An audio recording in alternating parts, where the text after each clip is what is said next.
Bismillahirrahmanirrahim. Alhamdulillahirabbil alamin. Salatu wassalamu ala sayyidina Muhammadin wa ala alihi wa sahbihi ajma'in. Alhamdulillahirabbil alamin. Salatu wassalamu ala sayyidina Muhammadin wa ala alihi wa sahbihi ajma'in. Rabbin fa'na bima 'allamtana wa 'allimna ma yanfa'una warzuqna 'ilman yuqarribuna ilaika rabbal alamin. Allahumma faqqihna fid din wa 'allimna ta'wil waftah 'alaina futuhal 'arifina bika ya rabbal alamin. Wala haula wala quwwata illa billahil aliyyil azim. Alhamdulillah, rekan-rekan sekalian, rahmati Allah Subhanahu wa taala. Ini adalah sesi kita yang kedua dalam pembacaan kitab Ma'rifah Ulumil Hadis lil Imam Al-Hafiz Abi Abdullah Muhammad bin Abdullah Al-Hakim An-Naisaburi. Alhamdulillah, pada perjumpaan yang lepas, perjumpaan kita semalam, kita telah mulakan pembacaan dalam bahagian muqaddimah dan kita berhenti dalam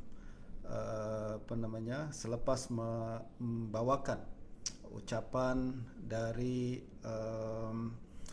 Imam Hakim yang menukil daripada Hafiz Ibn Ghiyas berkenaan dengan fadilah keutamaan al-hadis, dan juga ucapan Abu Bakar bin Ayyash yang memuji ahlul hadis. Kali ini kita akan lanjutkan semula pembacaan kita, yaitu qala al-musannif rahimahullah, qala Abu Abdullah yakni Al-Hakim, wa laqad sadaqa jami'an anna ashab al-hadisi khairun nas. Dan beliau mengatakan sadaqa jami'an, kedua-dua orang ni yaitu Hafs bin Ghiyas dan Abu Bakar bin Ayyash, benar ucapan dia yang mengatakan bahawa ashabul hadis adalah manusia yang terbaik. Wa kaifa la yakununa kadzalik wa qad nabadhu ad-dunya bi asriha wara'ahum wa ja'alu ghidha'ahumul kitabah wa samarahum al-mu'aradah wa istirwahahum al-mudhakarah wa qaluqahum al-midad wa nawmahum as-sahad wa istila'ahum ad-diya wa tawassudahum al-hasa. Fasyadaidu ma'a wujudil asanidil aliyah indahum rakha wa wujudur rakha ma'a faqdi ma talabuhu indahum bu's. Fa'uquluhum biladhazati sunnati ghamirah, qulubuhum biridha bil ahwali amirah, ta'allumus sunani sururuhum wa majalisul ilmi huburuhum wa ahlus sunnati qatibatan ikhwanuhum wa ahlul ilhadi wal bid'ah bi asriha a'da'uhum. Ini sangat cantik ya, bersajak ucapan Imam Al-Hakim. Beliau mengatakan wa kaifa la yakununa kadzalik, bagaimana tidak sedemikian. Maknanya bagaimana tidak ahlul hadis adalah manusia yang terbaik, padahal mereka telah meninggalkan dunia sepenuhnya di belakang mereka.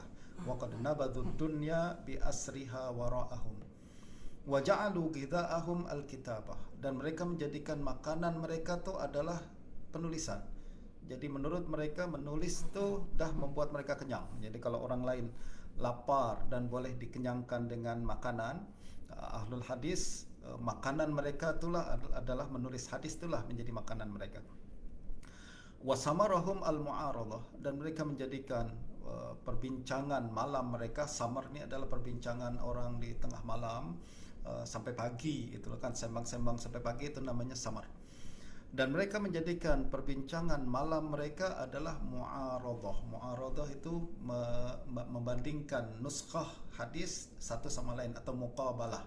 Jadi salah satu tradisi ahlul hadis adalah mereka walaupun telah membaca satu kitab di hadapan guru, akan tapi mereka untuk memastikan nuskhah atau kitab yang mereka pegang ni adalah betul-betul sahih, tidak ada kesalahan, selepas majlis imla mereka akan mu'aradah, mereka akan bandingkan, mereka akan baca semula dan semak silang semula antara buku guru mereka yang disebut sebagai asal dan buku murid mereka, murid yang disebut sebagai fara'.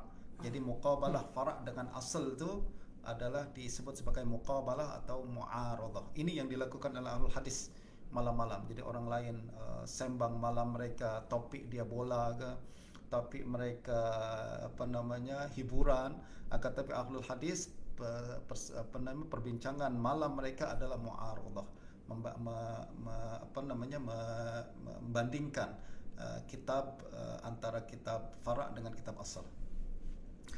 Wastirwahahum al-mudzakarah, dan rehat mereka, bualan mereka pada waktu rehat adalah mudzakarah. Jadi ini kebiasaan al-hadis. Jadi walaupun rehat mereka sembang-sembang, tapi bukan sembang kosong, akan tapi adalah mudzakarah, perbincangan tentang ilmu. Wa khaluqahum al-midad, minyak wangi mereka adalah tinta. Jadi kalau kita pakai minyak wangi, al-hadis, minyak wangi mereka adalah tinta yang mereka guna untuk menulis itu. Wa naumahum as-sahad, dan tidur mereka adalah bergadang. Bergadang itu tak tidur malam. Orang lain tidur, mereka ganti tidur tu dengan tak tidur malam. Wastila'ahum ad-diya, lampu mereka adalah matahari dan rembulan. Wa tawassudahum al-hasa, bantal mereka adalah batu-batu kerikil. Fasyadaidu ma'a wujudil asanidil aliyah indahum rakha, kesusahan hidup bersama adanya sanad-sanad yang ali menurut mereka adalah kesejahteraan. Jadi bagi mereka tak ada duit tak apa, asalkan ada sanad yang ali. Tak ada harta tak apa, asalkan punya sanad yang tinggi. Wa wujudur rakha ma'a faqdi ma talabuhu indahum bus, keadaan kewujudan harta bersama ketiadaan sanad yang mereka cari menurut mereka adalah satu kesempitan. Jadi fokus mereka adalah cari sanad, cari hadis. Kalau jumpa hadis, tak ada duit pun tak apa, susah pun tak apa, hidup tetap gembira. Akan tapi kalau hidup berkecukupan, pada masa yang sama sanad yang dicari atau guru yang dituju tak dijumpai, maka menurut mereka itu adalah satu kesusahan. Fa'uquluhum biladzatis sunnah ghamirah, akal mereka dengan kelezatan sunnah dipenuhi. Maksudnya akal mereka dipenuhi dengan keindahan membaca sunnah dan mengkaji hadis. Qulubuhum birridha'i bil ahwali amirah, hati mereka dengan dipenuhi dengan ridha bil ahwal, keridhaan, kecukupan dengan segala yang ada selalu dipenuhi. Ta'allumus sunnati sururuhum, ta'allumus sunani sururuhum, mempelajari hadis itulah kebahagiaan mereka. Wa majalisul ilmi huburuhum, majlis-majlis ilmu itulah taman-taman mereka. Wa ahlus sunnati qatibatan ikhwanuhum, ahlus sunnah seluruhnya adalah kawan mereka. Wa ahlul ilhadi wal bid'ah bi asriha a'da'uhum, dan ahli kesesatan, kalangan sesat dan bid'ah, semuanya adalah musuh-musuh mereka. Sami'tu Abul Husain Muhammad bin Ahmad al-Hanzali bi Baghdad yaqul, sami'tu Aba Ismail Muhammad bin Ismail at-Tirmidzi yaqul, kuntu ana wa Ahmad ibn al-Hasan at-Tirmidzi inda Abi Abdullah Ahmad bin Muhammad bin Hanbal. Faqala lahu Ahmad ibn al-Hasan, ya Aba Abdullah, dzakaru libni Abi Qutailah bi Makkah ashab al-hadis. Faqal ashabul hadis qaumun su. Faqama Abu Abdullah wa huwa yanfudu sawbahu faqal zindiq zindiq zindiq wa dakhala al-bait. Jadi Imam Hakim membawakan satu kisah berkenaan dengan Imam Ahmad ibn Hanbal, Imam Ahlus Sunnah wal Jamaah, Imam Ahlul Hadis. Satu ketika ada seorang yang bercerita, berkata kepada Imam Ahmad, menceritakan tentang seorang bernama Ibnu Abi Qutailah. Ibnu Abi Qutailah ini adalah Yahya bin Ibrahim Ibnu Abi Qutailah. Dia sebenarnya seorang perawi hadis, dan pada satu ketika ada orang yang menceritakan ashabul hadis di hadapan Ibnu Abi Qutailah. Lalu Ibnu Abi Qutailah mencela ashabul hadis dengan mengatakan ashabul hadis qaumun su, ahli hadis ni kaum yang kalangan yang buruk. Imam Ahmad marah. Beliau mengatakan faqama Abu Abdullah wa huwa yanfudu thawbah. Imam Abu Abdullah Ahmad bin Hanbal marah ketika mendengar kisah tersebut. Dia bangkit lalu berkata zindik zindik zindik, maknanya dia tuduh orang yang mengatakan ashabul hadis qaumun su itu adalah zindik. Zindik ini adalah kaum sesat, ya, kaum yang tidak beragama dan lain sebagainya. Lalu Imam Ahmad terus masuk ke dalam rumahnya. Ini menunjukkan bahwa Imam Ahmad sangat mengambil kira berkenaan dengan orang-orang yang berbincang tentang ashabul hadis, ya. Dan beliau sangat marah apabila ada orang yang coba untuk mencela ashabul hadis, mencela ahlul hadis, ya. Imam Ahmad betul, sikap Imam Ahmad itu adalah pandangan yang tepat, sebab ahlul hadis adalah kalangan yang menjaga hadis. Sekiranya kita rendahkan ahlul hadis, maka secara tidak langsung kita akan merendahkan hadis-hadis Nabi. Dan apabila hadis Nabi direndahkan, orang tak ambil kira berkenaan dengan hadis, maka kita telah kehilangan salah satu sumber yang paling penting dalam Islam, yaitu as-sunnah. Sebab Islam dibina di atas Quran dan sunnah. Justru kalau orang tidak mengambil sunnah, maknanya dia telah akan meruntuhkan agama Islam. Justru perlu kita untuk memastikan kita selalu menghormati ahlul hadis, memandang tinggi ahlul hadis, dan dengan cara membaca kehidupan mereka, ya, riwayat hidup mereka. Penting untuk kita merujuk kitab-kitab rijal dan mengenal satu persatu ulama hadis, terutamanya yang paling masyhur terlebih dahulu lah. Kalau kita sekarang ni paling kurang kita kenal siapa itu Bukhari, siapa itu Muslim, Abu Dawud, Tirmizi, Nasai, Ibnu Majah. Itu kita kenal, paling kurang kita kenal mereka. Sebab mereka inilah yang menjadi arkanul Islam pada hari ini. Rujukan utama dalam mencari hadis Nabi itulah 6 orang ni.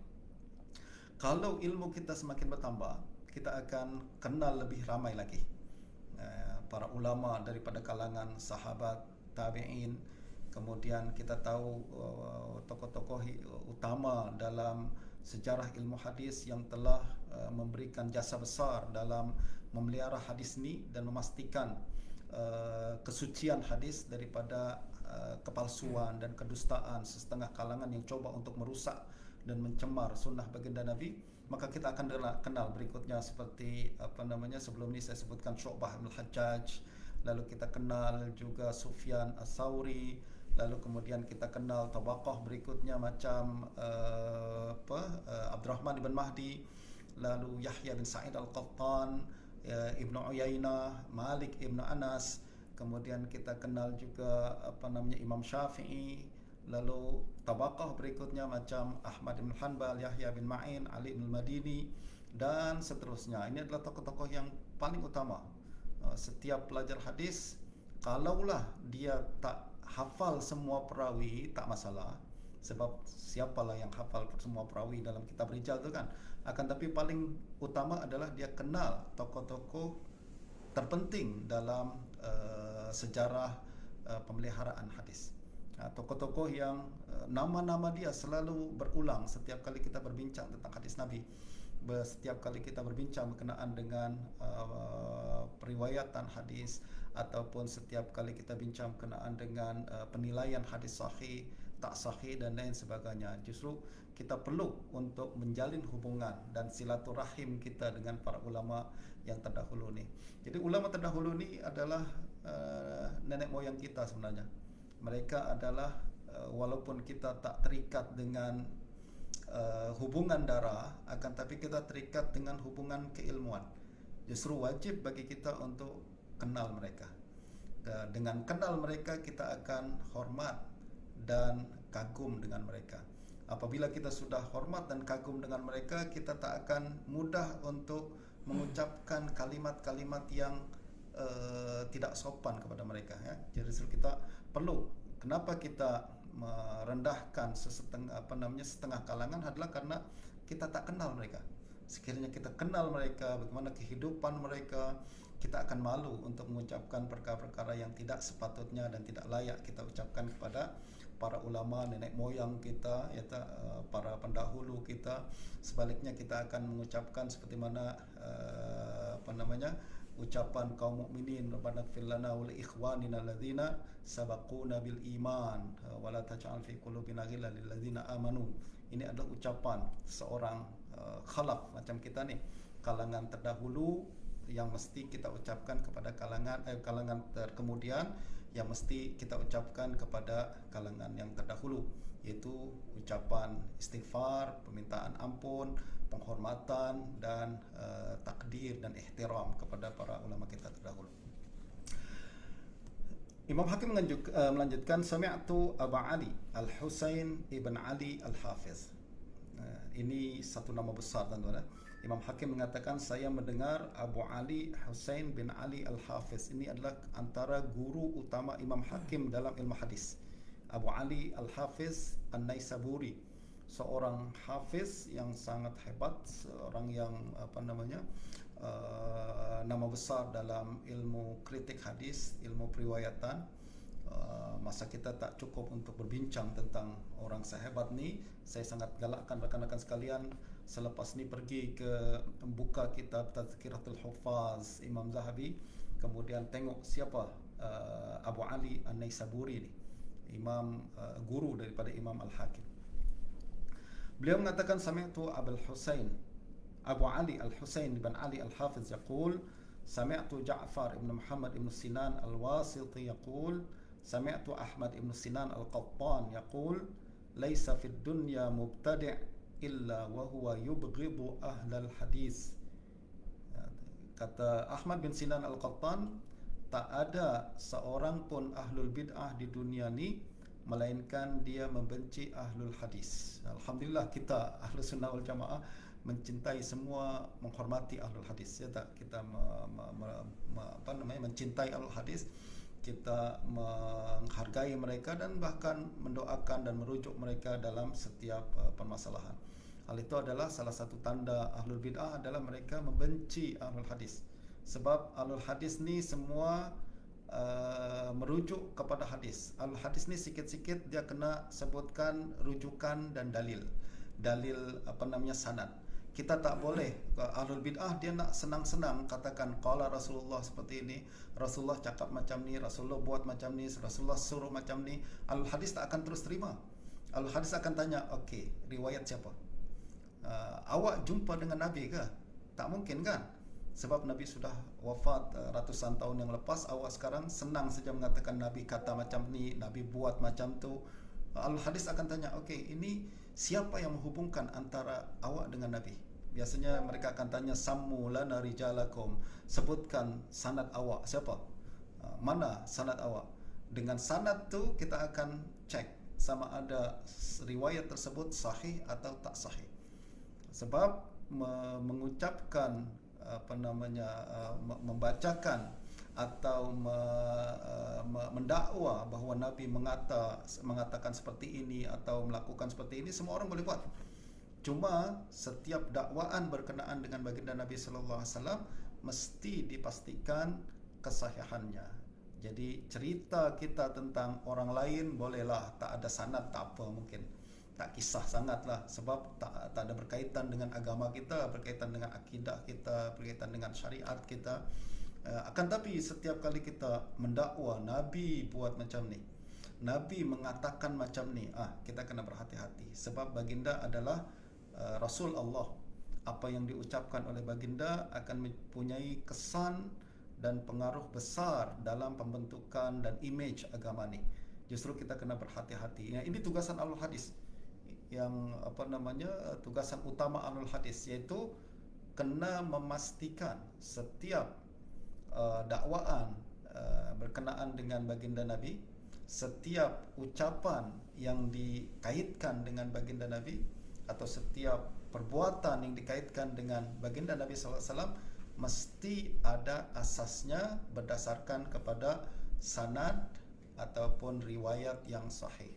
Nah, oleh kerana Ahlul Hadis selalu minta bukti sanad, orang yang tak punya sanad tentulah marah kan. Sikit-sikit sanad, ya tak. Mereka ingin bebas bercakap tentang agama Islam tanpa ada aturan dan tanpa ada ikatan dan tak ada kemestian untuk membawakan bukti. Apa yang dilakukan Ahlul Hadis pada zaman dahulu bagi saya adalah macam yang dilakukan oleh seorang ahli akademik pada hari ini. Ya tak? Kalau misalkan kita tulis tesis Lalu kemudian dalam tesis kita bawakan dakwaan-dakwaan. Islam suruh macam ni. Tuhan kata macam ni. Kalau setiap tesis dakwaan apa saja, sama ada berkaitan dengan agama ke atau tidak berkaitan dengan agama ke, mesti ada rujukannya, betul tak? Mesti ada footnote di bawah yang menjelaskan sumber tempat kita mengambil atau mendapatkan maklumat tersebut, tak? Sama ada sumber dalam bentuk footnote ke atau endnote ke ataupun APA style ke, yang penting mesti ada rujukan. Ya tak? Yang penting mesti ada rujukan. Boleh tak orang menulis sebuah tesis, menulis sebuah disertasi, dan dia tulis banyak perkara dalam disertasi dan tesis tersebut tanpa sedikit pun membawa rujukan sama sekali? Bagi saya tesis macam ni fail lah, sebab apa yang awak buat sebenarnya bukan tesis tapi omong kosong belaka, sebab fakta tidak dibuktikan, lalu kemudian kita tak boleh membawakan sumber untuk kita verify dan lain sebagainya. Nah, apa yang dilakukan al-hadis macam seperti itu juga pada zaman dahulu, ya. Bezanya adalah mereka tak minta footnote atau mereka tak minta endnote, tak, akan tapi mereka minta rujukan dalam bentuk sanad. Sebab pada masa tu belum ada lagi buku hadis dihimpun dalam buku. Jadi rujukan mesti kembali kepada autoriti seorang manusia yang nama-nama dia tertulis atau disebutkan dalam sanad. That's why ucapan mereka adalah sammu lana rijalakum. Okey, sebutkan sumber awak. Kalau sumber dia reliable, boleh dipercaya, maka kita katakan betul Nabi cakap macam tu. Tapi kalau sumber dia tak reliable, daripada sumber yang majhul, sumber yang terputus, sumber yang tidak tidak dipercayai, maka mereka hukum dhaif atau mereka reject hadis tersebut, ya kan? Sama, apa yang mereka lakukan adalah macam yang dilakukan oleh ahli akademik pada hari ini. Nah, justru orang yang suka kepada ilmu hadis adalah orang yang minat kepada pemikiran akademik yang teliti dan berhati-hati setiap kali membuat dakwaan, iaitu orang-orang yang selalu membawakan sumber yang jelas setiap kali dia membuat satu kenyataan, ya tak? Ini yang dilakukan al-hadis. Nah, justru yang suka kalangan yang suka berhati-hati dalam membuat dakwaan dan selalu tausik maklumat, Imam Zuhri sebut dia sebagai zukurur rijal. Jadi Imam Zuhri mengatakan la yuhibbuhu illa zukurur rijal wa la yakrahuhu illa muannatsuhu. Tak ada yang cinta kepada ilmu hadis melainkan orang yang betul-betul laki-laki, zukur rijal, laki-laki sejati. Maknanya setiap orang yang setiap kali punya dakwaan, kita boleh verifikasi, kita boleh pastikan, dan fakta tu adalah betul-betul fakta. Ya tak? Bukan setiap orang yang cakap begitu saja lepas. Wala yakrahuhu illa muannasuhum. Yang tak suka dengan ilmu hadis adalah kalangan laki-laki yang macam perempuan. Minta maaf, bukan nak merendahkan perempuan, tapi orang-orang yang bukan betul-betul laki-laki. Sebab dia tak boleh mengikat dirinya dengan etika sebagai seorang ahli akademik ataupun seorang yang mempertanggungjawabkan setiap dakwaan yang dia bawa. Nah, ahlul bid'ah macam tu. Jadi muannatsuhum, yang komputer saya malah tak ada internet. Okey.